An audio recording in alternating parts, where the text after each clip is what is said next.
What's going on, guys? Welcome back to NolanTCG, and we are back here today for another deck profile, and this time it's for Gem Knight FTK.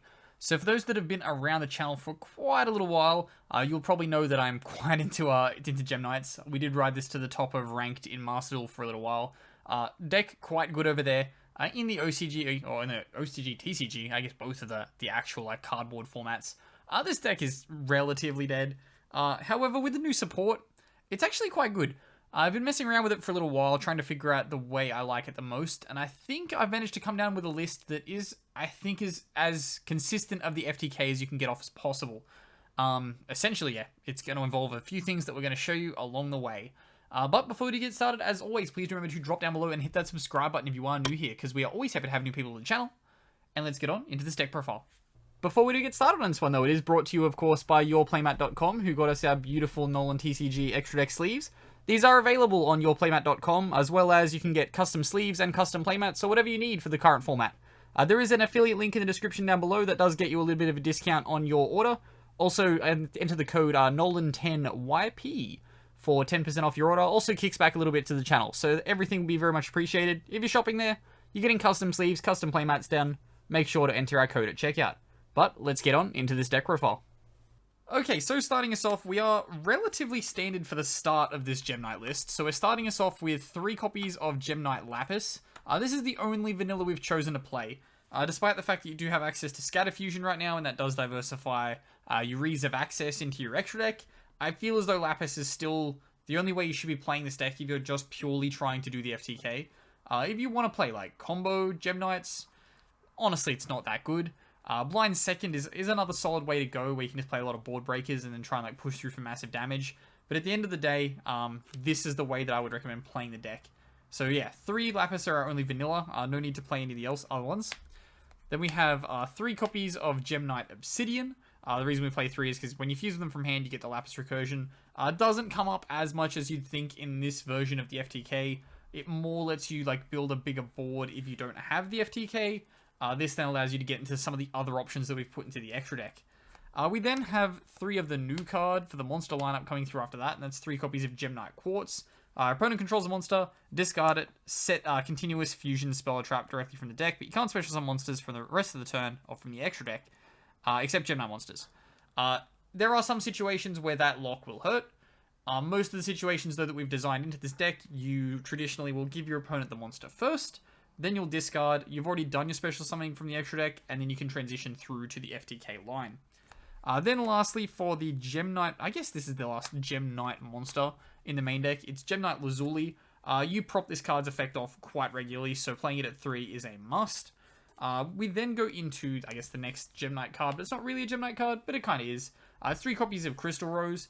I've opted not to play the other new Rose card. I've tested it out, but I just, again, feel like this is the most consistent way to do it. Crystal Rose, definitely the way to go. Getting you Foolish for the Lazuli, adding back your Lapis to the hand, still a very, very good way to play the deck. Also, the fact that it's a 2 comes in quite handy at some times.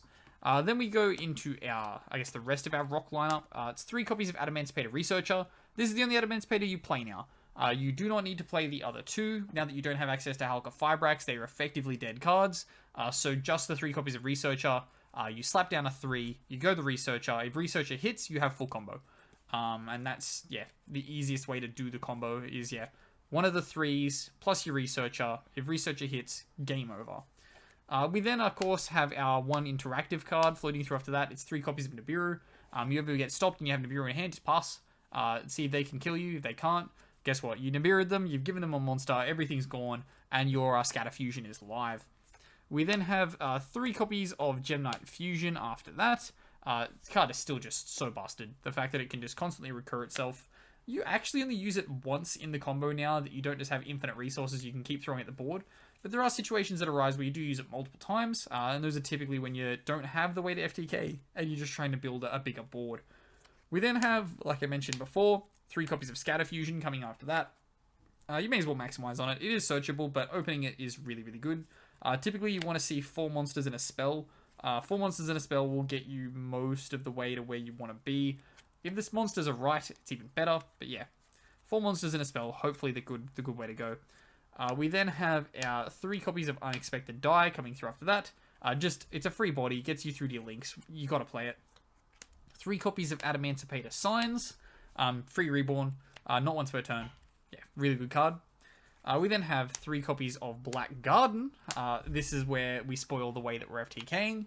It is the Black Garden token generation. Give it to your opponent, burn for 4,000, 4,000, and that equals game. Then we have, I guess, more ways to access it. We are playing our 1 copy of Terraforming, but because we want to maximize on our Black Gardens, we are playing 1 copy of Set Rotation along with a Gateway to Chaos. So we're going to try and lock the opponent out of the Field Spell Zone, whilst giving ourselves the FTK. If they manage to stop us, if they're playing something that requires that Field Spell Zone, like if they're playing Runic or they're playing Tear, then you've just kind of locked them out of that, and that's pretty good. And then lastly, rounding out the main deck, we have 2 copies of Pot of Desires. Again, just trying to give yourself as much consistency as possible. You want to draw as many cards as possible. Hopefully you can see the FTK and go from there. Okay, and now we get into the extra deck. And it is, I guess there's a little bit of variance that we'll talk about. You can change out as you go. But starting us off, we have our 3 copies of Gem Knight Lady Lapis Lazuli. Card, very, very good. Not the fact that it's at 3 is the only reason the next card isn't at 3. And it's our Master Diamond. These cards all interact together. Your Lapis Lazuli gets you Send, and your Master Diamond gets you Clone. That's where your damage comes from. It's 4,000 and 4,000, because you can only summon one of these once per turn. Then we have the rest of our fusion line. This card is probably cuttable to 1. There are situations where I really like this card at 3, especially with at 2, especially with no Block Dragon, because it's a free level 8 that we can get through into, I guess, a card that comes up later. And it just helps you recur other things. It's a normal monster. It's a fusion you can just like nondescriptly put into your grave, and you can get back your Crystal Rose. It's just a really good card. I don't like to recycle it. I like to recycle other things. So having the 2 of it gives you that variation. Card that's very important in the deck. 1 copy of Gem Knight Seraphonite. Went from being like a card that I hated having in this build to start something that just kind of has to be here. Yeah, card's really, really good. Then we have, after that, the 2 probably cuttable cards. It's 1 copy of Gem Knight Lady Brilliant Diamond. It's rock, so you can't access it off your Scatter Fusion. It's, yeah, definitely the most cuttable card in this extra deck. Second to the most cuttable card is the Gem Knight Lady Rose Diamond. Card's good. It's just not useful. The only times I ever feel as though it comes up is if I get hand trapped on the turn 1, so I can't get my Seraphonite off, or I've gotten the Seraphonite off, but now I can't recur it back.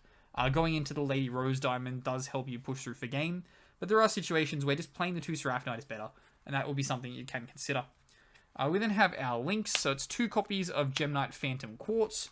You just play it 2, because you only need 1 for your combo, but if you get stopped and you Nibiru them on the next turn, you're going to need the second. So yeah, you definitely need to play 2. We then have our IP Masquerena.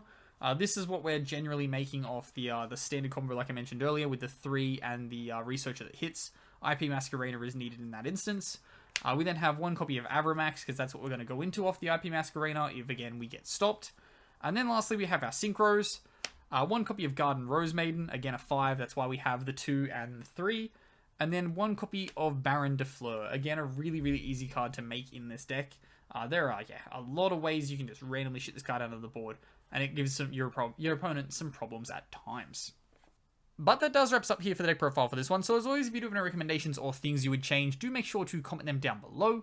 If you do want to see the combo, I guess, for this video, yeah, I guess comment again that you want the combo, and I'll probably put up a combo video for it. There are a lot of different lines that you can get through to the combo, but effectively all you're trying to do is just Black Garden and then just a standard 3 combo piece Gem Knight board. You're just, trying to get to Black Garden, Quartz, this, and the Master Diamond. You're summoning the Master Diamond off the Quartz, so you realistically only have to make the Lapis Lazuli. It's relatively easy to make. In the situations where you need to go through the Garden Rose Maiden line, you go a 3 into a 2, you sink into this. If your Researcher hits, or if you've unexpected died the 3, you just summon the other, and then you just, link the 2 off in IP Masquerena, get the Rose Garden, and activate the Rose Garden, of course. Go into the IP Masquerena, start generating the tokens, and then you just kind of play off from there with whatever you've got access to. But yeah, that will wrap us up here for this one. And as always, I've been Ben from NolanTCG, and have a good afternoon, everybody.